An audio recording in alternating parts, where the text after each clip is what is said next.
संवाद उपनिषद श्रृंखला में आज का विषय पुरुष और प्रकृति भाग 19। पराक्रम और ऐश्वर्य को तृष्णा रूप में बदलते भी देर नहीं लगती। स्वयं के लिए परिग्रह का स्वरूप नकारात्मक भी हो सकता है। व्यक्ति दूसरे के अधिकारों का हनन भी कर सकता है।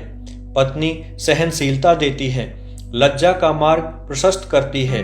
सुर असुर के बीच इसी बात का भेद होता है कि एक को गलती करने में लज्जा आती है, दूसरे को नहीं आती। पुरुष के अहंकार में लज्जा नहीं होती। जिसकी पत्नी में मातृत्व है वह लज्जा को ग्रहण कर ही लेता है। लज्जा ही वह सोपान है जिस पर चढ़कर ऊर्ध्व यात्रा की जाती है। यही संस्कारों का केंद्र है, स्त्री की विरासत है। संकल्प के बिना लज्जा विकल्पों में खो जाती है। संकल्प और समर्पण ही दो आयुध होते हैं पत्नी माँ के। लज्जा ही श्रद्धा और शांति का आधार बन जाती है, आक्रामकता को रोक देती है। जहाँ लज्जा श्रद्धा शांति है वहाँ लक्ष्मी है, यश है, श्री है, कांति है। पत्नी यहाँ भी दान पुण्य का मार्ग प्रशस्त करती है। स्वयं से बाहर निकलकर लोक के लिए कुछ कराती है। समष्टि भाव पैदा करने में सदा सहायक होती है। यहाँ तक कि पति के नाम की दान की रसीदें मंदिर, गौशाला आदि में कटाती रहती हैं। इसी में व्यक्ति को तृप्ति का भाव दिखाई देता है। यह तृप्ति ही सनह सनह व्यक्ति को कामना मुक्त करती है, अभाव की अनुभूति को मिटाती है। कामना मुक्ति ही मोक्ष है।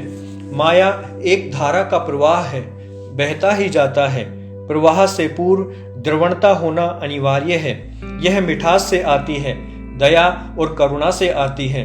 अतः माया मित्र या शुभचिंतक बनकर घेरा डालती है, मोह लेती है, द्रवित करती है। व्यक्ति बहने लगता है, ऊपर की ओर बह नहीं सकता। धारा बनकर नीचे की ओर प्रवाहित करती है, मूल केंद्र या उद्गम से दूर ले जाती है। जैसे ही वह गृहस्थाश्रम के कार्य से मुक्त होकर वानप्रस्थ में प्रवेश करती है, उसकी गति बदल जाती है। धारा से वह राधा हो जाती है। राधा में ऊपर की ओर बहने की शक्ति है। यह जीवन का महत्वपूर्ण चौराहा होता है। पत्नी माँ ही हाथ पकड़कर सही मार्ग पर बनाए रख सकती है, क्योंकि उसके जीवन की तपस्या प्रभावित होती है।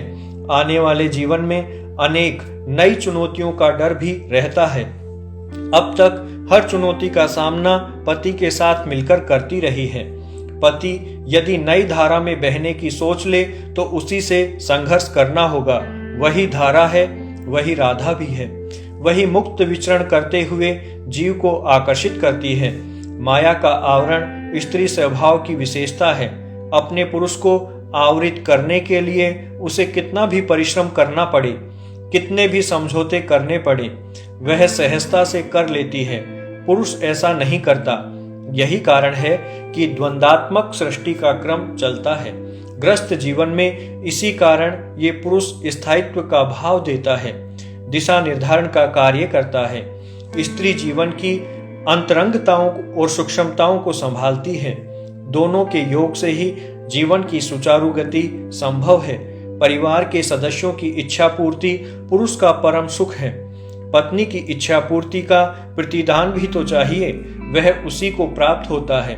शारीरिक और मानसिक रूप से सुखी पत्नी के मन में पति के लिए सुप्त इच्छाएं ही पैदा होती हैं। यह भी एक सत्य है।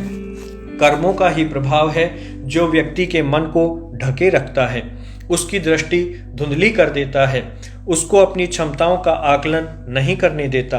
वरना हरेक में इतनी क्षमता अवश्य है कि वह अपनी अपनी गृहस्थी में सुख से जीवन यापन कर सके। स्त्री और पुरुष दोनों को ही हमारे आचार्यों ने बराबरी का दर्जा दिया है। दोनों मिलकर ही जीवन की गाड़ी को सुचारू रूप से चला सकते हैं, अकेले नहीं। स्त्री चूंकि प्रजनन करती है, भावनात्मक रूप से भी यह कार्य पुरुष नहीं कर सकता। गृहस्थ जीवन की आवश्यकताओं की पूर्ति एवं नई पीढ़ी की शिक्षा दीक्षा का कार्य भी स्त्री सद्गुरु की तरह कर सकती है। पुरुष न केवल बाहरी कार्य करता है, अपितु अपने परिवार को संस्कारित बनाए रखने के अनुष्ठान आदि भी करता है। उसको स्वयं के लिए शारीरिक आवश्यकताओं आदि के लिए किसी बात की अलग से जरूरत नहीं रहती। वह अपना समय दर्शन, शास्त्र, स्वाध्याय या साधना में लगाता रहता है। उसके फल को पूरा परिवार बांटता है। इसीलिए अच्छी पत्नी को साधना में सहायक कहा गया है। नारी शक्ति स्वरूपा है, किंतु प्रकृति ने उसमें शून्यता का भाव भी दिया है, जिसे योग्य पुरुष ही भर सकता है। पुरुष का स्वभाव ठीक विपरीत होता है। वह अपने योग्य शून्यता की तलाश में रहता है। दाम्पत्य जीवन में दोनों एक दूसरे के पूरक बनकर रहते हैं। यह भी एक सच्चाई है कि स्त्री को यह आभास ही नहीं होता कि उसके मूल स्वरूप में शक्ति का एक अंश छिपा होता है। उसको पहचान कर प्रकट रूप में वह अनेक उपलब्धियां प्राप्त कर सकती है। अनजाने में वह तो अपने पुरुष को रिझाना ही अपना शक्ति रूप मानती है। यही हाल पुरुष का भी है। वह भी अपने शिव रूप को नहीं समझता और मिथ्या अहंकार से घिरा रहता है। वह स्त्री को स्वयं से हीन मानता है और उस पर अपना अंकुश बनाए रखना चाहता है। वस्तुतः स्त्री को सही अर्थों में नियंत्रित करना उसे नहीं आता। वह नहीं जानता कि स्त्री भय अथवा अधिकार से नियंत्रित नहीं हो सकती। उसे केवल स्नेह से ही वश में किया जा सकता है। आज यही दुविधा है कि पुरुष स्वयं को, स्वयं के स्वरूप एवं शक्तियों को जानता ही नहीं। हम प्रयास नहीं करते और सुख से जीना भी चाहते हैं, जबकि ईश्वर ने जो कुछ भी हमें बनाया है उसे सहर्ष स्वीकार करना, उस मर्यादा में जीना हमारा कर्तव्य है। तात्विक दृष्टि से भी दोनों स्थितियों में अंतर नहीं होता। शरीर की भिन्नता ऋणानुबंध के कारण होती है। इतनी सी बात हमारी समझ में आ जाए तो घर परिवार में सदा सुख शांति बरसती रहे। भोग संस्कृति को योग में बदलने और भविष्य निर्माण से जोड़ने के लिए केवल एक सूत्र चाहिए, संकल्प। इस संकल्प का नाम ही विवाह पड़ गया।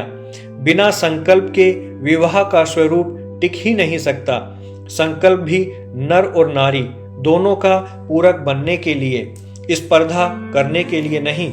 इस संकल्प के कारण ही नर नारी में पति पत्नी के भाव जागृत होते हैं। संकल्प टूटते ही फिर से नर और नारी बन जाते हैं। बिना संस्कार के संकल्प करना भी संभव नहीं होता। संकल्प की दिशा तो संस्कार ही तय कर सकते हैं। मात्र संतान पैदा करने के लिए संकल्प की आवश्यकता नहीं होती। समय के साथ इन संस्कारों के क्षेत्रों का विकास भी हुआ। ज्ञान का, विज्ञान का विकास भी हुआ। संस्कारों की भी विस्तार से व्याख्याएं होने लगी। संस्कार तो सदा ज्ञान के साथ रहे। शुद्ध विज्ञान हर काल में, हर रूप में भौतिक विश्व का अंग ही रहा।